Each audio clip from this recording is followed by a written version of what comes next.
एकरा के प्रहलाद जैसन जिकर दिया।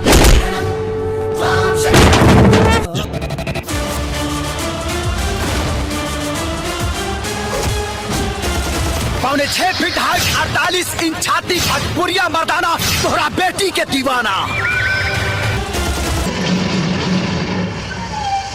हेलो दोस्तों, अगर आप खेसारी लाल यादव के फैन है तो अब हो जाइए तैयार, क्योंकि खेसारी लाल यादव जी एक नई फिल्म लेकर के आ रहे हैं जिसका नाम है संघर्ष 2। दोस्तों मैं इस वीडियो में आपको बताने वाला हूँ खेसारी लाल यादव की नई मूवी संघर्ष 2 का ट्रेलर और उसका फुल मूवी यूट्यूब पर कब रिलीज किया जाएगा। दोस्तों सबसे पहले मैं आपको बता दे रहा हूँ इस मूवी का कॉन्सेप्ट कैसा होने वाला है। इस मूवी का कॉन्सेप्ट साउथ के KGF मूवी से कुछ मैच करने वाली है और इस मूवी के स्टार कास्ट में कुछ साउथ और कुछ बॉलीवुड के एक्टर्स लिए जाएंगे, जबकि इस मूवी में हीरोइन के स्टार कास्ट में साउथ के सुपर स्टार मेगा श्री को लिया गया है और ये भोजपुरी सिनेमा में पहली ऐसी मूवी होगी जो सारे भोजपुरी फिल्मों का रिकॉर्ड तोड़ देगी। दोस्तों कहा जा रहा है इस मूवी का ट्रेलर इसी दिवाली के शुभ अवसर पे किया जाएगा और इसका पूरा मूवी 1 जनवरी 2023 को किया जाएगा। तो बताइए खेसारी लाल यादव की नई मूवी संघर्ष 2 के बारे में जानकारी आपको कैसी लगी। अगर आपको अच्छी लगी हो तो हमारे कमेंट बॉक्स में कमेंट करके जरूर बताइए। तब तक मिलते हैं अगले नेक्स्ट वीडियो में।